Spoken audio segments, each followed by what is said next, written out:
निर्माण आईएएस के YouTube channel पर मैं नवीन प्रताप तंवर आप सभी का स्वागत करता हूं। तो आइए शुरू करते हैं आज के हमारे करंट अफेयर पे आधारित एमसीक्यूज़। आज का हमारा पहला प्रश्न है, निम्नलिखित कथनों पर विचार करें। पहला, भारत में टिड्डी चेतावनी संगठन अर्थात लोकस्ट वार्निंग ऑर्गेनाइजेशन अहमदाबाद में स्थित है। दूसरा, यहाँ पे थोड़ा हम करेक्शन करेंगे, इसको लिखेंगे हाल ही में इंडियन ओशन डाइपोल से जुड़ी घटना टिड्डियों की उत्पत्ति को बढ़ावा देने में महत्वपूर्ण रही। तीसरा, फरवरी 2020 में अफ्रीकी देश सोमालिया ने टिड्डियों के प्रकोप को ध्यान में रखते हुए राष्ट्रीय आपातकालीन स्थिति की घोषणा की। अब आपको बताना है कि इन तीनों कथनों में से कौन सा कथन सही होगा और ए, बी, सी या डी में से सही उत्तर क्या होगा। पिछले काफ़ी दिनों से लगातार चर्चा में है ये। बताइए क्या होगा सही उत्तर। और इस प्रश्न का सही उत्तर है ऑप्शन ए, मतलब सेकंड स्टेटमेंट सही है और थर्ड स्टेटमेंट सही है, लेकिन जो फर्स्ट स्टेटमेंट हुआ वो रॉन्ग हुआ, क्योंकि भारत में जो टिड्डी चेतावनी जो संगठन है वो अहमदाबाद में नहीं, वो कहाँ उसकी लोकेशन है, वो है जोधपुर। ठीक है, इसलिए पहला स्टेटमेंट बिल्कुल गलत हुआ। सेकंड जो स्टेटमेंट है कि बिल्कुल जो एडिटोरियल मैं नेक्स्ट स्लाइड पे दिखाने जा रहा हूँ आपको, जहाँ से मैंने इस एमसीक्यू को बनाया है, उसमें साफ साफ लिखा है कि इंडियन ओशन डाइपोल से जुड़ी अभी हाल ही की घटना ने इन टिड्डियों की उत्पत्ति को क्या किया है, ट्रिगर किया है। तो उसमें महत्वपूर्ण भूमिका रही उसकी। और तीसरा बिल्कुल सही है कि फरवरी 2020 में अफ्रीकी देश सोमालिया ने टिड्डियों के प्रकोप को ध्यान में रखते हुए राष्ट्रीय आपातकालीन स्थिति की घोषणा की। ठीक है, चलते हैं पहले क्यों बनाया गया इस एमसीक्यू को। ये देखिए, कल संडे के दिन के द हिंदू की खबर है ये, why is the locust surge posing a threat to agriculture in India. ठीक है, सभी को मैं बोलूँगा इस एडिटोरियल को, इस खबर को आप अच्छे से पढ़ लेना, काफ़ी काम आएगी प्रीलिम्स मेंस में आपको। यहाँ पे बस 2 पैराग्राफ है, यहाँ से मैं आपको कुछ इन्फॉर्मेशन देना चाहता हूँ। एक जो सबसे बड़ी बात इन्होंने यहाँ पे दिखाया कि इंडियन ओशन डाइपोल की जो सिचुएशन है उसने ट्रिगर किया है। यहाँ पे लिखा हुआ है यहाँ पे कि pattern of warming in the Indian Ocean में be trigger a phenomenon called the Indian Ocean dipole. Indian Ocean dipole IOD भी बोला जाता है जिसको, जिसके चलते इनकी उत्पत्ति को ट्रिगर मिला है। उसके साथ इन्होंने यहाँ पे बताया है भी इंडियन ओशन डाइपोल की घटना क्या है। इसमें बोला है जो पश्चिमी हिंद महासागर और पूर्वी हिंद महासागर के जो गर्म होने का जो उसकी दर है उसमें अंतर है, जिसके चलते टेम्परेचर डिफरेंस है, उसी को इन्होंने इंडियन ओशन क्या बोला है, डाइपोल बोला है। इसमें ये खबर है। उसके साथ साथ यहीं पे लिखा है, देखो, सोमालिया ने भी नेशनल स्टेट ऑफ इमरजेंसी की घोषणा की थी फरवरी 2020 में। उसके बाद यहाँ पे दिखाया है कि उसके बाद अन्य जो ये आप देख सकते हैं पूरा का पूरा, यहाँ से इनके पैटर्न को देख सकते हैं। यहाँ हॉर्न ऑफ अफ्रीका है, यहाँ से फिर ये इधर गई अरब कंट्रीज़ में, उसके बाद यहाँ से फिर ईरान, अफ़गानिस्तान और पाकिस्तान होते हुए इंडिया तक का इसका पूरा ये यहाँ पे ये ट्रैक दिखाया हुआ है। ठीक है, अगर कभी मेंस में आपसे इस तरह के क्वेश्चंस आ जाए, स्टूडेंट्स मैं हमेशा से ही बोलता हूं बच्चों को कि आप इमेज को सेकंडों में ड्रॉ कीजिए फटाफट। अगर इस टाइप के क्वेश्चंस आ जाए तो फटाफट इस पैटर्न को दिखाए कि किस तरह से इंडिया में बढ़ रही है। साइड में छोटा सा मैप बना दोगे, अच्छा इंप्रेशन जाएगा उसका। ठीक है, इसी तरह फ्लो चार्ट छोटी छोटी चीज़ें बनाना सीखो आप। आगे चलते हैं। अब अगला प्रश्न है, राजीव गांधी खेल रत्न पुरस्कार के संबंध में निम्नलिखित कथनों पर विचार करें। पहला, यह भारत का सर्वोच्च खेल सम्मान है जिसकी शुरुआत वर्ष 1991-92 से की गई। सेकंड, यह पुरस्कार प्राप्त करने वाला प्रथम खिलाड़ी सचिन तेंदुलकर है, मतलब उनको सबसे पहले इस पुरस्कार को दिया गया था। अब आपको बताना है कि इन दोनों कथनों में से कौन सा कथन राजीव गांधी खेल रत्न पुरस्कार के बारे में सही है और ए, बी, सी या डी में से सही उत्तर क्या होगा। बताइए क्या होगा इसका सही उत्तर। और इस प्रश्न का सही उत्तर है ऑप्शन ए। ऑप्शन ए का मतलब स्टेटमेंट फर्स्ट सही है लेकिन सेकंड वाला गलत, क्योंकि सबसे पहले जो पुरस्कार है ये सचिन तेंदुलकर को नहीं मिला था। ये पुरस्कार प्राप्त करने वाले जो प्रथम खिलाड़ी थे मैं आपको नेक्स्ट स्लाइड पे बताऊंगा। चलते हैं, अब पहले ये देखते हैं इस प्रश्न को बनाया क्यों गया। ये देखिए, द हिंदू की खबर है कल की, रोहित शर्मा नॉमिनेटेड फॉर खेल रत्न। रोहित शर्मा को खेल रत्न पुरस्कार के लिए क्या किया गया है, नॉमिनेट किया गया है। ये क्रिकेट खिलाड़ी है और मैं आपको बता देता हूँ सबसे पहले जो इसको स्थापित किया गया था, इस पुरस्कार को 1991-92 में किया गया था। और सबसे पहले जब जिनको मिला था ये, उनका नाम है उन खिलाड़ी का विश्वनाथ आनंद। ठीक है, इसलिए जो सेकंड स्टेटमेंट जिसमें सचिन तेंदुलकर लिखा हुआ था वो गलत था स्टूडेंट। ठीक है, थोड़ा और कुछ देख लेते हैं। पिछले साल का जो राजीव गांधी खेल रत्न पुरस्कार की स्लाइड भी लगा दी है मैंने, आपको याद रख लीजिए, स्टेट सर्विसेज में काम आ सकते हैं। बजरंग पुनिया को कुश्ती में मिला था 2019 में, और दीपा मलिक ये क्या पैरा एथलेटिक्स थी, इनको मिला था। अब आगे चलते हैं। अगला प्रश्न है, निम्नलिखित में से कौन सा या से फंड प्रधानमंत्री कार्यालय द्वारा प्रशासित किए जाते हैं? पहला, राष्ट्रीय रक्षा कोष, नेशनल डिफेंस फंड हो गया। सेकंड है प्रधानमंत्री राष्ट्रीय राहत कोष, PMNRF। तीसरा PM केयर्स फंड, और चौथा है राष्ट्रीय आपदा प्रतिक्रिया कोष, नेशनल डिजास्टर रिस्पॉन्स फंड। अब आपको बताना है कि इन जो चारों कोष में से कौन से PMO के अधीन है। सोच समझ के जवाब देना, इस टाइप के क्वेश्चंस आ सकते हैं। ठीक है स्टूडेंट, बताइए इसका क्या सही उत्तर होगा।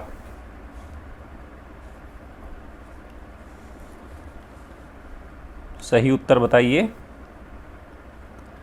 और इस प्रश्न का जो सही उत्तर है वो है ऑप्शन सी।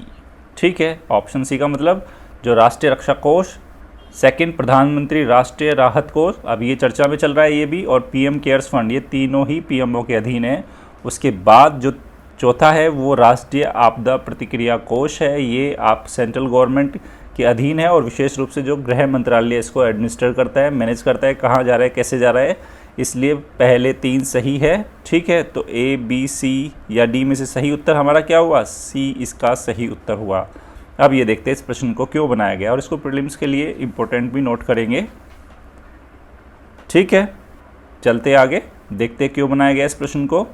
ये देखिए, कल के द हिंदू की खबर है, PM cares not with in the ambit of RTI act. PMO ने बोला है कि जो PM केयर्स फंड है वो RTI एक्ट के दायरे में नहीं आता।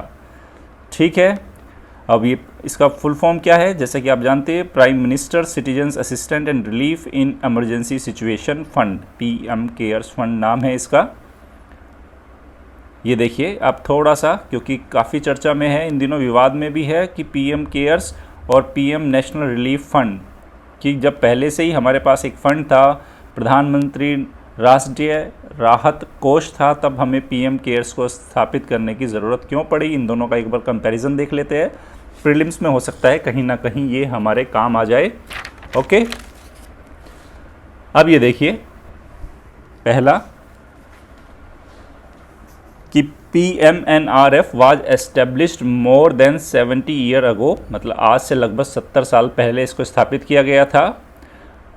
And caters to emergency calamities and emergency medical expenses, कि ये आपातकालीन आपदाओं की स्थिति में और इमरजेंसी मेडिकल एक्सपेंसेस की सिचुएशन में ये मदद प्रदान करता है। फिर देखो PM केयर्स, अब ये PM केयर्स क्या है, goes a step further and caters to research infrastructure and to pharmaceutical and health care sector. मतलब ये PM केयर्स उससे एक कदम और आगे जाता है, जहाँ पे PMNRF प्रधानमंत्री राष्ट्रीय राहत कोष, तो किसके लिए, आपातकालीन स्थिति, आपदा की स्थिति और कोई भी इमर्जिंग, कोई भी नया अगर कोई मेडिकल स्वास्थ्य खर्चा आता है उसके संबंध में इसका इस्तेमाल किया जाता है। वहीं जो PM केयर्स अभी जो एस्टेब्लिश किया गया है वो एक कदम आगे जाता है, क्योंकि वे अनुसंधान में, अवसंरचना में, फार्मास्यूटिकल में और हेल्थ सेक्टर में ये क्या करेगा, ये फंड देगा, वहाँ पे इसकी भूमिका रहेगी। उसके बाद PM जो NRF है उसको कहाँ कैसे सेटअप किया गया था, हैज़ सेटअप दैट इंक्लूड्स, उसके अंदर कौन कौन था, प्राइम मिनिस्टर थे, फाइनेंस मिनिस्टर थे, president of Indian national Congress. देखो ये बात ध्यान रखने वाली है, जो राष्ट्रीय कांग्रेस है उसका प्रेसिडेंट और a representative of industry and commerce, और जो कौन था, टाटा ट्रस्टी, ये इसके अंदर थे किसमें, PMNRF में। जबकि PM केयर्स में जैसे कि आपको पता है प्राइम मिनिस्टर है, मिनिस्टर ऑफ फाइनेंस है, डिफेंस है और होम अफेयर्स है। ये 4 मंत्री है। दोनों ही फंड हो, चाहे वो PM केयर्स हो या प्रधानमंत्री राष्ट्रीय राहत कोष है, दोनों में ही किसका है, नॉमिनेशन का प्रावधान है। किनके, ट्रस्टीज़ के लिए नॉमिनेशन का प्रावधान है। ठीक है, लेकिन इसमें क्या बोला कि जो PM केयर फंड है उसमें स्पेसिफिकली मेंशन किया गया है विशेष रूप से कि जो 3 एक्सपर्ट्स होंगे वो अलग अलग क्षेत्र से होंगे। इतनी बात समझ में आई, आगे चलते हैं। देखो दोनों के बीच का अंतर पता होना ज़रूरी है, हो सकता है प्रीलिम्स में यहीं से कोई क्वेश्चन आ जाए। उसके बाद देखो पीएम केयर्स फंड, और प्रीलिम्स में क्वेश्चन अगर नहीं भी आता तो हमें पता तो होना चाहिए ना कि क्यों बनाया हमने, वो पहले वाले से ये पीएम केयर कैसे अलग है। अब देखो PM cares would be the third fund, ये तीसरा फंड होगा जिसको प्राइम मिनिस्टर ऑफिस के अंदर एडमिनिस्टर किया जाएगा। एक तो खुद पीएम केयर्स हो गया, प्रधानमंत्री नेशनल रिलीफ फंड हो गया, और पीएम्स डिफेंस फंड जिसको नेशनल डिफेंस फंड भी बोलते हैं। ये तीनों ही हमारे पीएमओ के अधीन होते हैं, ठीक है, जो मैंने एक स्टेटमेंट भी बनाया। फिर देखो पीएम केयर्स फंड बोलता है कि contributions made by companies and PSUs, कि जो कंपनियों के द्वारा और पब्लिक सेक्टर यूटिलिटीज़ के द्वारा जो भी कंट्रीब्यूशन किया जाता है उसको CSR खर्चे के रूप में कंसिडर किया जाएगा, जिसको कॉरपोरेट सोशल रेस्पॉन्सिबिलिटी, सामाजिक जो दायित्व है उसके रूप में इसको माना जाएगा। अब यहाँ पे देखो एक और पॉइंट आया, बोथ फंड्स, चाहे वो पीएम केयर्स हो या नेशनल रिलीफ फंड हो, उनको वो क्या कर सकते हैं, एक्सेप्ट फंडिंग फ्रॉम अब्रोड, विदेशों से उनको कोष प्राप्त कर सकते हैं। और जिसको छूट मिलेगी किसके तहत, FCRA एक्ट है जो हमारा 2010। तो ये FCRA है क्या, आप मुझे कमेंट सेक्शन में लिख के बताना, बहुत कॉमन है, बहुत ज़्यादा चर्चा में रहते हैं, ठीक है। फिर देखो यहाँ पे क्या है, both these funds are not subject to income tax, मतलब ये इनकम टैक्स के दायरे में और उसके सब्जेक्ट में नहीं आते। उसके बाद देखिए यहाँ पे जो कंट्रीब्यूशन किया जाता है इस फंड में, वो कैश फॉर्म में कर सकते हो, चेक डिपॉजिट कर सकते हो, डिमांड ड्राफ्ट्स में कर सकते हो, और ऑनलाइन चैनल के थ्रू इसमें डिपॉजिट किया जा सकता है, ठीक है। जैसे कि अगर आप बहुत सारे बच्चे अगर पेटीएम यूज़ कर रहे होंगे तो आपको पता होगा पेटीएम पे भी एक ऑप्शन आ रहा है इन दिनों कि अगर आप पीएम केयर्स में कंट्रीब्यूट करना चाहते हो तो वहाँ से कर सकते हो, ठीक। अब यहाँ पे देखो की पॉइंट देख लो दोनों के, ये जो पीएम केयर्स है इस साइड और इस तरफ जो PMNRF है, ये जवाहरलाल नेहरू जी के टाइम पे इस्टेब्लिश किया गया था, और ये वर्तमान प्रधानमंत्री है नरेंद्र मोदी जी, उनके टाइम पे। दोनों का एक छोटा छोटा इन्होंने साथ के साथ डिफरेंस दिखाया। ये 2020 में इस्टेब्लिश हुआ, ये 1948 में हुआ, क्योंकि रिवीजन हो जाएगा। इसके अंदर कौन आता है, defence minister, home minister, finance minister एक मेंबर के रूप में है। और इसमें जो 1948 का है, इंडियन नेशनल कांग्रेस के प्रेसिडेंट है, was a member of managing committee among others, ठीक है। इसमें एक ये डिफरेंस है जो पीएम केयर्स में नहीं है, क्योंकि 1948 वाले में कौन था, जो कांग्रेस के राष्ट्रीय जो क्या था, प्रेसिडेंट। उसके बाद यहाँ पीएम केयर्स में एमिनेंट पर्सन है, किस फील्ड से, साइंस से, हेल्थ से, लॉ से, पब्लिक वर्क से लिए इनको नॉमिनेट किया जाएगा। और यहाँ पे दिखा गया कि जब से राजीव गांधी जो सरकार आई थी तब से पूरा कंट्रोल किसके अधीन आ गया था, इसमें पीएमओ के अधीन आ गया था। उसके बाद देखो PM care trust will take decision, यहाँ ये महत्वपूर्ण है, देखो अंतर इसको समझना होगा। यहाँ पे जो पीएम केयर्स ट्रस्ट है वो जो डिसीजंस लेगा on allocation and selecting beneficiaries, मतलब किसको वो फंड आवंटन किया जाएगा और उसके लाभार्थी कौन होंगे, with collective wisdom of minister and nominated members, मतलब जो डिफेंस मिनिस्टर है, होम मिनिस्टर, फाइनेंस मिनिस्टर है और नॉमिनेटेड है 3 मेंबर्स, और प्रधानमंत्री जी है, वो आपस में मिलके डिसीजन लेंगे कि वो फंड पीएम केयर्स फंड का इस्तेमाल कहाँ किया जाएगा, कैसे किया जाएगा। जबकि यहाँ पे देखो ये बहुत महत्वपूर्ण अंतर है स्टूडेंट्स, इसको ध्यान से पढ़ना। देखो since 1985 the decision to allocate money and selecting beneficiaries was done only at discretion on the recommendation of the PM. यहाँ पे महत्वपूर्ण अंतर ये है कि जो प्रधानमंत्री नेशनल रिलीफ फंड था 1985 के बाद से इसमें जो किसको दिया जाएगा, कैसे दिया जाएगा, किनको एलोकेट होगा, वो किस पे विवेकाधिकार था, discretion on the recommendation of the PM की अनुशंसा पे ही वो लिया जाता था। जबकि इधर पीएम केयर्स में इसमें बदलाव किया गया है। फिर देखो donation to PM Cares by companies and individual are completely tax exempt, वो इधर भी है। 1948 वाले में भी क्या था, जो डोनेशन किया जाएगा वो टैक्स से फ्री है, वो मैंने ऑलरेडी बता दिया। इधर जो डोनेशन थी कंपनीज़ को, उनको CSR के रूप में क्लासीफाइड किया गया था, और इधर भी CSR के रूप में ही क्लासीफाई किया गया।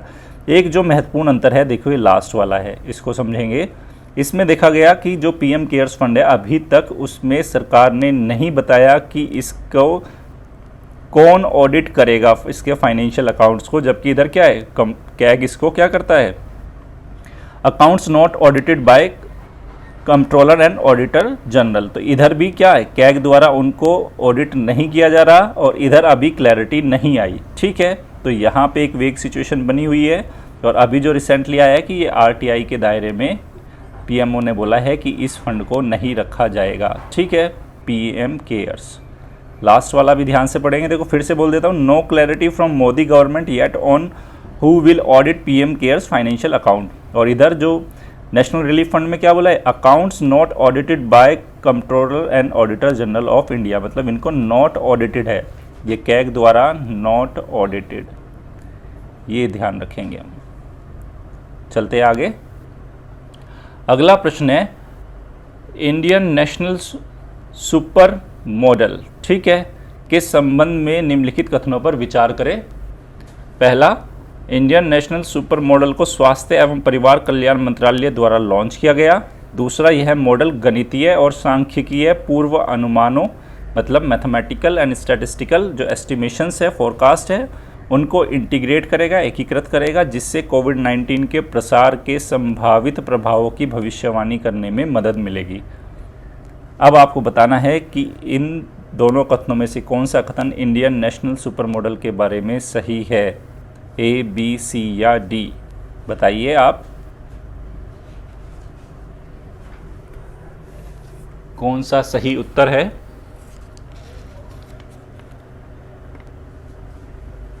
और इस प्रश्न का जो सही उत्तर है वो है ऑप्शन बी। ऑप्शन बी का मतलब सेकंड स्टेटमेंट बिल्कुल सही है, फर्स्ट स्टेटमेंट है रॉन्ग। ठीक है, फर्स्ट स्टेटमेंट क्यों रॉन्ग है? क्योंकि स्वास्थ्य और परिवार कल्याण मंत्रालय के अधीन नहीं है। ये क्या है, जो विज्ञान और प्रौद्योगिकी मंत्रालय द्वारा इसको लॉन्च किया गया है स्टूडेंट्स। ठीक है, सेकंड बिल्कुल सही है। ये बेसिकली जो कोविड-19 किस तरह से स्प्रेड होगा, उसके पोटेंशियल या पॉसिबल जो उसके इफ़ेक्ट्स होंगे, उनको ये क्या करेगा, उनको प्रिडिक्ट करने में ये मदद करेगा इंडियन नेशनल सुपर मॉडल। ठीक है, देखते हैं इस प्रश्न को क्यों बनाया गया। ये देखिए हिंदुस्तान टाइम्स की खबर है, ये कल की, आप देख सकते हैं, मैथ मॉडल में हेल्प मैप कोविड-19 ट्रेजेक्ट्री इन इंडिया। ठीक है, बात कौन सी है? Ministry science and technology. अब यहाँ पे देख लेते हैं, department of science and technology ने, जो कौन से मंत्रालय के अधीन है, विज्ञान और प्रौद्योगिकी मंत्रालय के अधीन है, उसने बोला कि वह कोविड-19 इंडियन नेशनल सुपर मॉडल पे काम करेगा। जो क्या करेगा, वो मॉनिटर करने में किसको, ट्रांसमिशन ऑफ इन्फेक्शन, जो भविष्य में जो कोविड-19 का ट्रांसमिशन है, उसका संक्रमण है, उसको प्रिडिक्ट करने में मदद करेगा। उसके साथ साथ adding in decision involving the readiness of the health system. और उसके साथ साथ अगर हमें ये पता चल जाएगा कि ट्रेजेक्ट्री क्या होगी, जैसे अलग अलग कयास लगाए जा रहे हैं। ठीक, कुछ लोग बोल रहे हैं कि अभी जो इंडिया में केसेस है वो क्या है, बहुत ज़्यादा, अभी जितने केसेस दिखाए जा रहे हैं उससे ज़्यादा केसेस है। कभी एक अनऑफिशियल सोर्सेज से बोला जा रहा था कि इंडिया में जो केसेस है वो इन करोड़्स जाएंगे। ठीक है, तो ये ओवरऑल उन सारे ट्रेजेक्ट्री पॉसिबिलिटीज़ क्या होंगे उसको मैप करने में ये मदद करेगा। ठीक, तो ये, और इससे साथ के साथ हमें पता चल जाएगा कि हमारी हेल्थ जो सिस्टम है किस तरह से उसको तैयार रहना है, मिटिगेशंस के हमें कौन कौन से मेजर्स उठाने हैं, ये सारी बात, इन सारी चीज़ों पे हमारी तैयारियों में मदद करेगा इंडियन नेशनल सुपर मॉडल। आगे चलते हैं। अगला प्रश्न है, KFON प्रोजेक्ट का संबंध किस राज्य से है? कर्नाटक, केरल, तमिलनाडु और महाराष्ट्र। बताइए KFON प्रोजेक्ट का संबंध A, B, C या D किससे है? और इस प्रश्न का जो सही उत्तर है वो है ऑप्शन बी, मतलब केरल से जुड़ा हुआ है KFON प्रोजेक्ट। देखते क्यों बनाया गया इस प्रश्न को, ये देख सकते हैं आप। Kerala's free internet project to be commission in December से लॉन्च किया जाएगा। इस प्रोजेक्ट को सीएम ने बोला है ये केरल के, और ये प्रोजेक्ट क्या है, KFON प्रोजेक्ट। ये पूरी न्यूज़ क्या है, मैंने नेक्स्ट आपको स्लाइड पे इसको समझाया हुआ है आपकी सुविधा के लिए। ये देखिए KFON प्रोजेक्ट है ये। The Kerala government has announced that its ambitious Kerala fibre optic network project. ठीक है, इसकी फुल फॉर्म है Kerala fibre optic network project. ये किस लिए? To provide free internet access to poor, गरीब लोगों को इंटरनेट तक निःशुल्क पहुंच सुनिश्चित करने के लिए। और कब से ये शुरू किया जाएगा? दिसंबर, इस साल दिसंबर से। और देखो केरल इस तरह का पहला स्टेट है इंडिया का जिसने क्या क्या किया है, डिक्लेयर किया है इंटरनेट को as a fundamental right of the citizen, नागरिकों का मौलिक अधिकारों के रूप में इसको घोषित किया है। फिर देखिए, as a part of this KFON project was launch to provide, भाई अगर आपने नागरिकों के लिए इसको मौलिक अधिकार बनाया है इंटरनेट के लिए, तब क्या होगा, इस तरह के प्रोजेक्ट को लॉन्च करना पड़ेगा ताकि ये क्या कर सकेगा, provide quality internet free of cost, ताकि गुणवत्ता युक्त जो इंटरनेट है वो निःशुल्क रूप से उपलब्ध कराया जाए, किसको, पुअर्स को, at affordable rates to others, और अन्य लोगों को जो वहनीय लागत पर इसको उपलब्ध कराया जाएगा। अब ये देखिए, क्या भारत में किसी और राज्य ने इस तरह की पहल की है स्कीम है? No other state in India has implemented such scheme. Bharat के किसी और राज्य ने इस तरह की स्कीम को लॉन्च नहीं किया, और जो इसकी टोटल जो प्रोजेक्ट कॉस्ट होगी वो होगी 1500 करोड़ रुपए। ठीक है, चलते हैं अब आगे।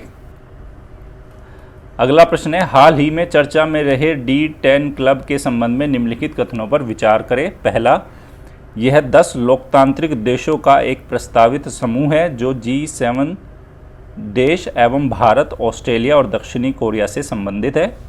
ठीक है, ये पीटी के लिए इंपॉर्टेंट रहेगा स्टूडेंट। सेकंड, इसका उद्देश्य चीन पर निर्भरता से बचने के लिए 5G उपकरण व अन्य तकनीकों की वैकल्पिक आपूर्ति सुनिश्चित करना है। अब आपको बताना है कि D10 क्लब के बारे में इन दोनों कथनों में से कौन सा कथन सही है, A, B, C या D? क्या सही उत्तर होगा? और इस प्रश्न का जो सही उत्तर है वो है ऑप्शन सी, मतलब पहला कथन भी सही और आपका दूसरा कथन भी सही। यह एक प्रस्तावित क्या है, एक ग्रुप है जिसमें G7 कंट्रीज़ और उसके साथ साथ भारत, ऑस्ट्रेलिया और दक्षिणी कोरिया से संबंधित है। अगर बनता है तो उसमें बेसिकली किस लिए है कि जो 5G के लिए उपकरण है और जितने भी इक्विपमेंट्स है और जो टेक्नोलॉजीज़ है उसकी अल्टरनेटिव सप्लाई को सुनिश्चित कर सके। क्योंकि अभी अगर आपने चाइना की कंपनी का नाम सुना होगा, हुआवे, वो काफ़ी इसमें लीडिंग है और उसके चलते इन देशों ने एक क्लब बनाया है कि हमारी चीन पर निर्भरता कम हो। ठीक है, इसके लिए 5G के इक्विपमेंट और उसकी टेक्नोलॉजी। आगे चलते हैं, ये देख सकते हैं आप, UK plans new 5G club of 10 democracies. ठीक है, सो कॉल्ड, इसको क्या बोला जाएगा, D10 club of democratic partners है। इसमें G7 कंट्रीज़ होगी, UK, US, Italy, Germany, France, Japan और कनाडा, प्लस कौन आएगा, ऑस्ट्रेलिया, साउथ कोरिया और इंडिया। किस लिए, एक अल्टरनेटिव सप्लायर्स बनेंगे, किसके, 5G के इक्विपमेंट्स के लिए और टेक्नोलॉजीज़ के लिए, ताकि हम चाइना पे इनकी निर्भरता कम हो। ठीक है, आगे चलते हैं। अगला प्रश्न है और ये प्रीलिम्स के लिए इम्पोर्टेंट है और ये बहुत ही बेसिक क्वेश्चन है। निम्नलिखित पर विचार करें। देखो यहाँ लिखा है राजस्व घाटा, लिखा है राजस्व घाटा बराबर है राजस्व व्यय माइनस राजस्व प्राप्तियाँ, मतलब revenue expenditure minus revenue receipts. Second है सकल राजस्व घाटा। ठीक है, सकल राजस्व घाटा है यहाँ पे, इसमें क्या लिखा है, ये सकल राजस्व घाटा है। ठीक है, राजस्व घाटा नहीं है, इसको यहाँ थोड़ा सा करेक्ट करेंगे स्टूडेंट्स, ये राजस्व घाटा नहीं, ये इसको राजकोषीय घाटा लिखेंगे, राजस्व की जगह फिस्कल है, ये राजकोषीय घाटा है।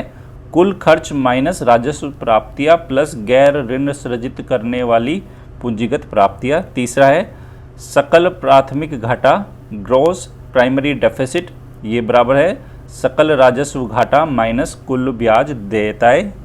ठीक है, चौथा है प्रभावी राजस्व घाटा, इफेक्टिव रेवेन्यू डेफिसिट, ये है राजस्व घाटा माइनस पूंजीगत संपत्ति सृजित करने वाले अनुदान।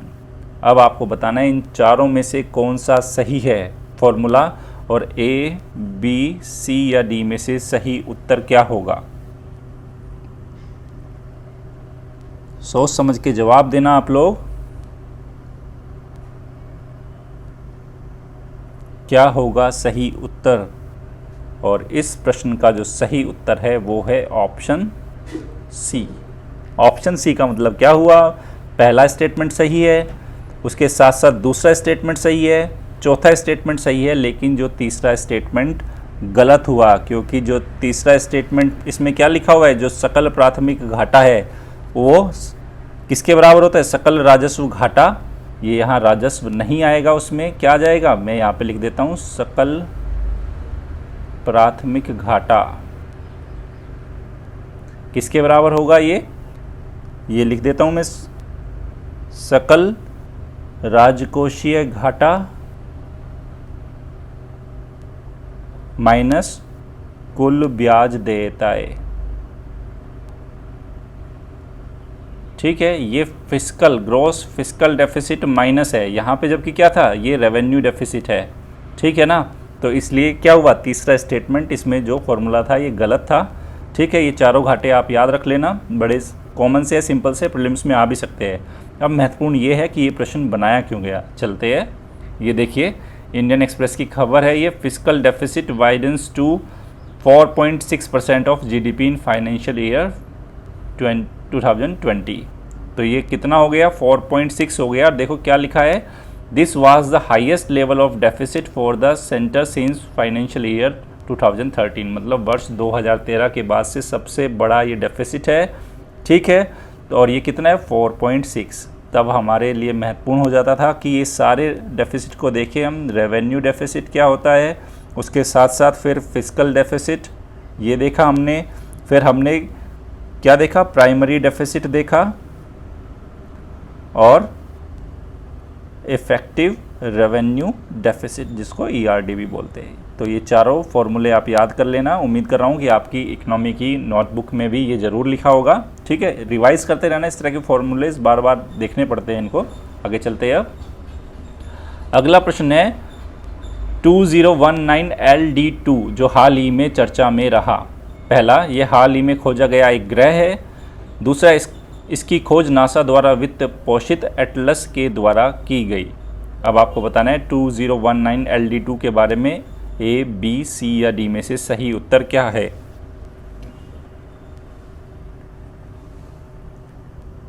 क्या है सही उत्तर, और इस प्रश्न का सही उत्तर है ऑप्शन बी इसका सही उत्तर है। सेकंड स्टेटमेंट बिल्कुल सही है और फर्स्ट स्टेटमेंट बिल्कुल रॉन्ग है, क्योंकि 2019 LD2 क्या है, एक ग्रह नहीं है, ये एक एक्टिव एस्टेरॉयड है। पहले देखते हैं इस प्रश्न को क्यों बनाया गया। ये देखिए, NASA backed Atlas astronomers discover a unique asteroid that shows comet like behaviour. एक ऐसे क्षुद्र ग्रह की खोज की है जो कॉमेट के जैसे बिहेवियर करता है। ठीक है, और इसका नाम क्या रखा है, 2019 LD2। ठीक है, तो ये क्या है, एक एक्टिव एस्टेरॉयड है, एक्टिव एस्टेरॉयड। ठीक है, ये हो गया। अब ये पूरा है क्या, एटलस क्या है, नेक्स्ट स्लाइड पे जैसा कि मैंने आपके लिए एक्सप्लेनेशन स्लाइड लगाई है, चलते हैं उस पर। ये देखिए 2019 LD2।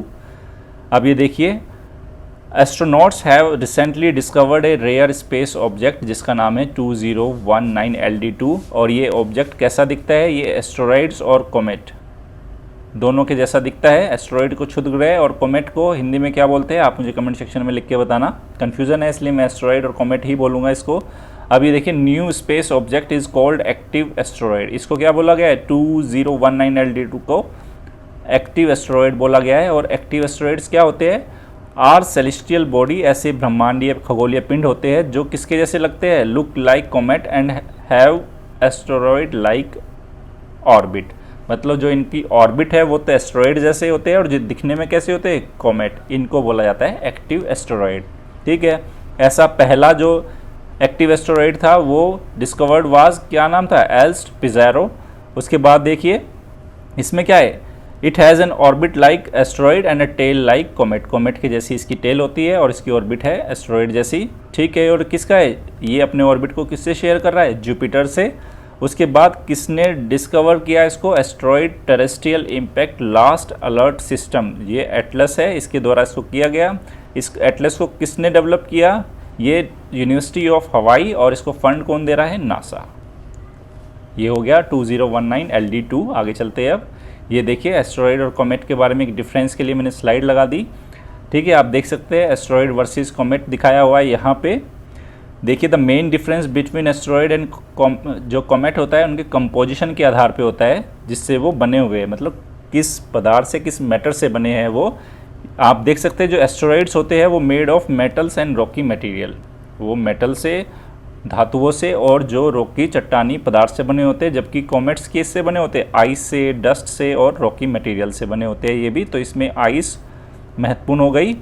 अब देख सकते हैं both asteroids and comets were form early in the history of solar system about, ये कब बनी थी? ये लगभग जो 4.5 बिलियन ईयर अगो ये बने थे दोनों ही। ये एक मोटा मोटा इनके बीच में डिफरेंस हो गया। ठीक है, अगला प्रश्न है और ये इम्पोर्टेंट प्रश्न है उस्ताद गरीब नवाज स्वरोजगार योजना, सीखो और कमाओ और नई मंजिल योजनाएं किस मंत्रालय द्वारा चलाई जा रही है? ऑप्शन है जनजातीय कार्य मंत्रालय, सामाजिक न्याय एवं अधिकारिता मंत्रालय, सूक्ष्म लघु एवं मध्यम उद्यम मंत्रालय और अल्पसंख्यक कार्य मंत्रालय। अब आप बताइए कि इन स्कीम्स का संबंध कौन से मंत्रालय से है? और इस प्रश्न का सही उत्तर है ऑप्शन डी।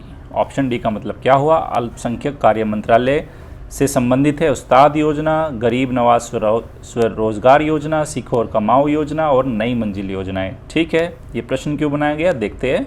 ये देखिए अल्पसंख्यक कार्य मंत्रालय की खबर है, PIB 31 में क्या लिखा है? अल्पसंख्यक कार्य मंत्रालय ने पिछले 6 वर्षों की पहल कौन कौन सी इन्होंने स्कीम्स चलाई, योजनाएं चलाई और उनकी उपलब्धियों पर प्रकाश डालते हुए एक इन्फोग्राफिक्स जारी किया है।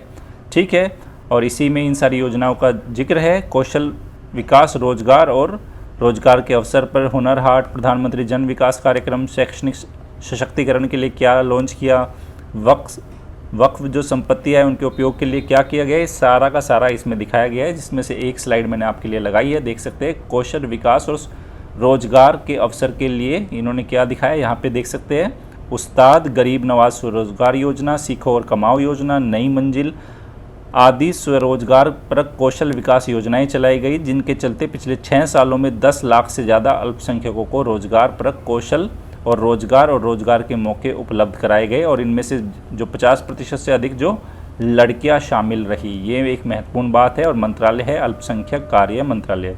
देखो स्टूडेंट्स, प्रीलिम्स देने से पहले आप सभी लोगों को एक होमवर्क ज़रूर करना होगा। मैं आपको बता देता हूँ, ये होमवर्क जो आपको प्रीलिम्स प्लस मेंस दोनों में ही ये यूज़फुल रहेगा। जितने भी आपके मंत्रालय है, वैसे तो 50+ से 50 से ज़्यादा मंत्रालय है आपके, लेकिन मैं आपको एक बात कहूँगा, कम से कम जो आपके 15 से 20 मंत्रालय महत्वपूर्ण मंत्रालय है, जैसे साइंस एंड टेक्नोलॉजी वाला मिनिस्ट्री हो गया, HRD मिनिस्ट्री हो गया, हेल्थ मिनिस्ट्री हो गया, इस तरह की जो मिनिस्ट्रीज़ है उनको आप PIB पे जाके पूरा साल भर का उसमें डिटेल दिया होता है कि किस मंत्रालय ने पिछले साल भर में क्या क्या स्कीम लॉन्च की, क्या क्या उनके प्रोग्राम्स थे, ठीक है, कितना अचीवमेंट हुआ उनको सबको। मुश्किल से आप रोज़ाना एक लेके बैठोगे ना तो एक घंटे में कंप्लीट एक मंत्रालय हो जाएंगे। तो आप ये मान के सोचना 20 आवर का आपका एक होमवर्क है, जिसमें प्रीलिम्स में डेफिनेटली आपको बेनिफिट मिलने वाला है और मेंस में भी मिलेगा, क्योंकि जो आप सोशल जस्टिस वाला पेपर है ना, सोशल जस्टिस, उसमें जस्टिस में एक बहुत जो महत्वपूर्ण भूमिका होती है प्लानिंग की। आपने किन लोगों के लिए कैसे कैसे किया, उन लोगों के लिए, महिलाओं के लिए क्या किया, बच्चियों के लिए क्या किया, ठीक है, अल्पसंख्यक लोगों के लिए आपने क्या किया, दिव्यांगों के लिए आपने कौन कौन सी इनिशिएटिव्स ली, उनकी प्लानिंग, स्कीम्स, प्रोग्राम के बारे में आपको पूरा साल 2 साल की पूरी खबर मिलती है इनमें। ठीक है, तो आप इसको अच्छे से तैयार करके रखना। आगे चलते हैं। अब अगला प्रश्न है जल जीवन मिशन JJM के संबंध में निम्नलिखित कथनों पर विचार करें। पहला, जल जीवन मिशन का उद्देश्य देश के सभी ग्रामीण परिवारों को वर्ष 2022 तक नल जल कनेक्शन उपलब्ध कराना है। सेकंड, जल जीवन मिशन समता और समावेशन के सिद्धांत पर फोकस करता है। अब आपको बताना है कि जल जीवन मिशन के बारे में इन दोनों कथनों में से कौन सा कथन सही है और A, B, C या D में से A, B, C या D सही उत्तर क्या होगा? बताइए क्या होगा सही उत्तर। और इस प्रश्न का सही उत्तर है ऑप्शन B। ऑप्शन B का मतलब क्या हुआ कि सेकंड स्टेटमेंट सही है, फर्स्ट स्टेटमेंट रॉन्ग हुआ, क्योंकि ये 2022 नहीं है, ये क्या है 2024 तक सभी ग्रामीण परिवारों को क्या देना है, नल जल कनेक्शन उपलब्ध कराना है। इस बार प्रीलिम्स के लिए स्कीम काफ़ी महत्वपूर्ण रहने वाली है आप लोगों के लिए, इसलिए अच्छे से इसको पढ़ना। ठीक है, अटल भूजल योजना हो गई, जल जीवन मिशन हो गया, ये सब महत्वपूर्ण रहेंगे इस बार प्रीलिम्स के लिए। ठीक है, यहाँ पे देखो एक चीज़ थी, यहाँ पे लिखा था समता, जिसको बोलते हैं इक्विटी। ठीक है, देखो आपने इक्वेलिटी तो पढ़ा होगा स्टूडेंट, इक्वेलिटी, और यहाँ बात की गई है इक्विटी। ठीक है, ये इक्विटी और इक्वेलिटी ये एक कंसेप्ट है, मैं आपको बता देता हूँ, 2 मिनट लगेगी यहाँ पे, अगर आप किसी तरह की आपको कोई दिक्कत ना हो। देखो इक्वेलिटी और इक्विटी के इस अंतर को समझना ज़रूरी है। जो इक्वेलिटी है जिसको बोलते हैं हिंदी में समानता, इसको बोलेंगे समानता, और ये होती है समता। ठीक है, हो सकता है बहुत सारे बच्चों को पता हो लेकिन कुछ को नहीं भी पता होगा, इसलिए 2 मिनट का टाइम लूँगा। जो समानता है वो क्या बोल रही है, सभी के साथ समान व्यवहार करो क्योंकि सभी प्राकृतिक रूप से समान है। देखो सभी के साथ समान व्यवहार क्योंकि सभी प्राकृतिक रूप से समान। ठीक है, ईश्वर ने सभी को क्या, गॉड ने, ईश्वर ने, आप जो भी उसको नाम दोगे, उसने सभी को इंसान बनाया है, इसलिए सभी के साथ समान व्यवहार करो। ये तो है मोटा मोटा इक्वेलिटी। लेकिन समता क्या है, देखो और रिफाइन लेवल पे क्या बोल रही है, ये समानों के साथ समान, समानों के साथ समान व्यवहार तथा असमानों के साथ असमान व्यवहार, क्योंकि सभी व्यक्ति जन्म से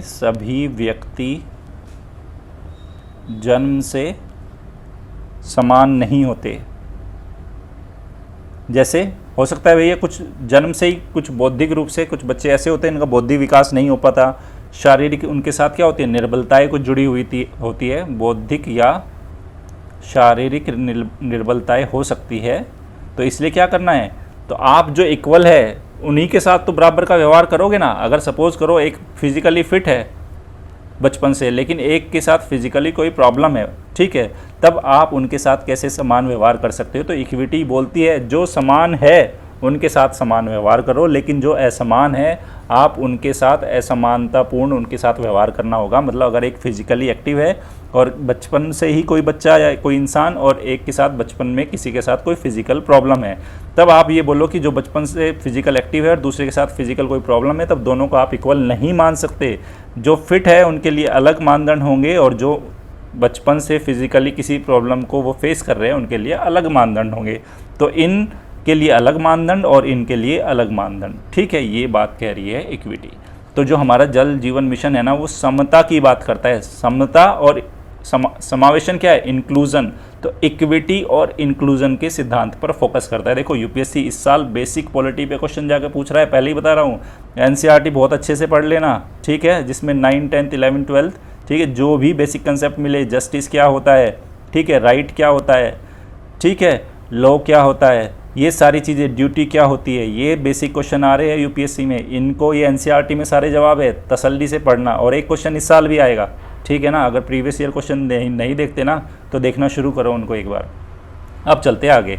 ये देखिए जल शक्ति मंत्रालय की 31 मई की खबर है। असम ने 2020-21 में 23 लाख ग्रामीण परिवारों को क्रियाशील नल कनेक्शन उपलब्ध कराने की योजना बनाई है। और इसी के चलते यहाँ पे हमारी जो जल जीवन मिशन, यहाँ पे देख सकते हैं जल जीवन मिशन की यहाँ पे चर्चा हुई है। ऑलरेडी जल जीवन मिशन पे कई बार क्वेश्चन बना चुका हूँ, लेकिन हर बार जब भी क्वेश्चन बनाए एक ना एक स्टेटमेंट मैंने अलग रखा है ताकि आपके ज़्यादा से ज़्यादा डायमेंशंस को मैं ओपन कर सकूँ। अब आगे चलते हैं। ये देखिए अगला प्रश्न है जो अभ्यास प्रश्न है हमारा, स्कॉर्पियन फिश जो हाल ही में समाचारों में चर्चा में रही, इन्हें हाल ही में गंगा नदी में देखा गया। दूसरा, यह मछली अपने परिवेशी पर्यावरण में समायोजित होने के लिए अपने रंग को बदलने की क्षमता रखती है। अब आपको बताना है कि स्कॉर्पियन फिश के बारे में इन दोनों कथनों में से कौन सा कथन सही है, और ए, बी, सी या डी, जो भी सही उत्तर होगा वो कमेंट सेक्शन में आप मुझे लिखकर बताना, ठीक है। आगे बढ़ने से पहले आपको एक बात और दिमाग में आई है, आपको बता देता हूँ। हालांकि लॉकडाउन को सरकार ने लिफ्ट कर दिया है, लेकिन मैं आप सभी को बोलूँगा अभी सोशल डिस्टेंसिंग मेंटेन करना, ठीक है, सोशल डिस्टेंसिंग मेंटेन करना, हैंडशेक को अवॉइड करना है, मास्क को आपको यूज़ करना है। और जितना आप देखो, जितना आप चीज़ों से बचाव करोगे अभी बहुत उतना ही अच्छा है, क्योंकि देखो वर्ल्ड हेल्थ ऑर्गेनाइजेशन, स्टूडेंट्स मैं आपको आपकी भलाई के लिए बोल रहा हूँ, पहले ही बोल चुका है कि सेकंड वेव आने के चांसेस है, ठीक है। और आप इतिहास पूरा गवाह है, मेडिकल साइंस को आप इतिहास को उठा के देख लेना, जब भी सेकंड वेव आई है number of cases, number of death बहुत ज़्यादा जो फर्स्ट वेव की तुलना में ज़्यादा रहा है। इसलिए बहुत ज़्यादा आप बिल्कुल भी अनअवेयर होके बिल्कुल एक जागरूक नागरिक के रूप में अपना व्यवहार करना, सोशल डिस्टेंसिंग को मेंटेन करना, खुद भी करना, अपनी फैमिली को भी कराना, ठीक है, क्योंकि अभी कोविड ख़त्म नहीं हुआ, ठीक है। आपकी ज़रा सी चूक, ठीक है, बहुत बड़ा इससे क्या हो सकता है,